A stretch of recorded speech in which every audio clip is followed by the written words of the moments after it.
के साथ अम्बेडकर जयंती मनाएगा।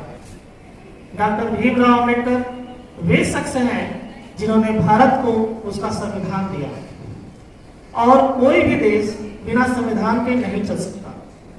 बाबा साहब के नाम से मशहूर डॉक्टर भीमराव अम्बेडकर को संविधान निर्माता और संविधान का शिल्पकार कहा जाता है। उन्होंने सिर्फ संविधान निर्माण में ही सबसे अहम भूमिका अदा किया है, बल्कि समाज में दलितों पर हो रहे अत्याचार के खिलाफ आवाज उठाई। बाबा साहब ने अपना सारा जीवन भारतीय समाज में व्याप्त जाति व्यवस्था के खिलाफ संघर्ष में बिता दिया।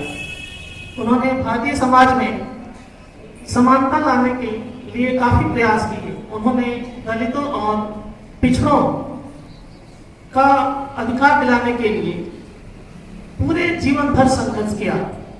उन्होंने हमेशा मजदूर वर्ग, महिलाओं के अधिकारों को बढ़ावा देने के लिए समर्थन किया।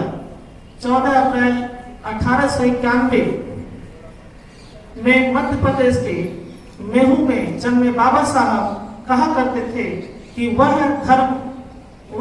उस धर्म को मानते हैं जो स्वतंत्रता, समानता और भाईचारा सिखाता है।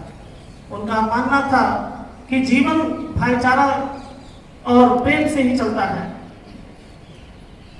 उनका मानना यह भी था कि जीवन लंबा होने के बजाय महान होना चाहिए। बाबा साहब अम्बेडकर का परिवार महाजाति से संबंध रखता था, जिसे अछूत माना जाता था। वह दलित परिवार से होते हुए उनकी शिक्षा में बहुत सारी कठिनाइयों का सामना उन्हें करना पड़ा। उस वक्त समाज में व्याप्त भेदभाव से लड़ करके अपनी काबिलियत के दम पर आजाद भारत के पहले कानून मंत्री के पद तक वो पहुंचे थे। 1990 में उन्हें मरणोपरांत भारत का सर्वोच्च सम्मान भारत रत्न दिया गया। वह भारत के किसी कॉलेज में सबसे पहले दाखिला लेने वाले दलित व पिछड़े वर्ग के कुछ एक लोगों में से एक थे। दलित होने के चलते शिक्षा के दौरान उन्हें काफी भेदभाव का सामना करना पड़ा। उन्होंने बॉम्बे यूनिवर्सिटी से इकोनॉमिक्स और पॉलिटिक्स साइंस से डिग्री ली थी। एमए करने के लिए जब वो अमेरिका गए तब उनकी उम्र महज केवल 22 वर्ष थी। बाबा साहब ने 1936 से लेकर के बहुत सारे ऐसे पार्टियों का गठन किया जो दलितों पर हो रहे अत्याचार के विरुद्ध आवाज उठाने के लिए प्रेरित रहा, जिसमें कुछ बहिष्कृत भारत, मूल नायक, जनता नाम के पाक्षिक और साप्ताहिक पत्र भी निकाले। डॉक्टर अम्बेडकर ने देश में श्रम सुधारों में भी अहम भूमिका निभाई।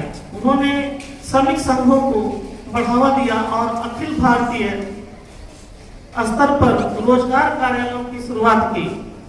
उनकी जयंती पर अधिकांश सरकारी कार्यालयों में अवकाश रहता है। 14 अप्रैल को या उनके दिए गए विचारों को हम अपने जीवन में उतारें और उनके कहे कथनों को माने और अपने जीवन में उनकी प्रेरणाओं को लेते हुए आगे की तरफ निरंतर बढ़ते रहें। इसी के साथ मैं अपनी वाणी को विराम देता हूँ। जय हिंद, जय भारत, जय हिंद।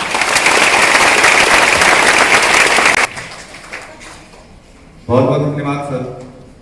और आप सभी विद्यार्थियों को आपके जयंती का तात्पर्य यह है कि इससे आपको प्रेरणा लेनी चाहिए। संस्था में ऐसे हीरोज के जयंती सेलिब्रेशन का उद्देश्य यह है कि अगर आपको या फिर मंच के माध्यम से इनके जीवन का परिचय दिया जाए तो लगभग 24 घंटे कम पड़ जाएंगे, 24 आवर्स कम पड़ जाएंगे कि जितना इनका जो अपने देश के प्रति समर्पण और जिनके द्वारा कार्य किया गया उसकी जितना भी आप वर्णन करेंगे वो कम होगा।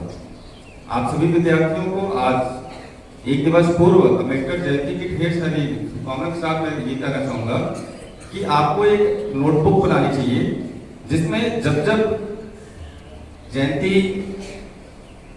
सेलिब्रेशन होता है तो आपको कम से कम 30 मिनट बैठ के घर पे इनके जीवन से परिचित होना चाहिए, इनके कार्यों से परिचित होना चाहिए जो आपको आपकी आगे प्रतियोगिता परीक्षाओं में जो प्रश्न आते हैं उससे आप बहुत आसानी से आप उसको हल कर सकते हैं। अब मैं कार्यक्रम को आगे बढ़ाते हुए खुशी और उनकी टीम को समुदाय गीत के लिए आमंत्रित करता हूँ। खुशी।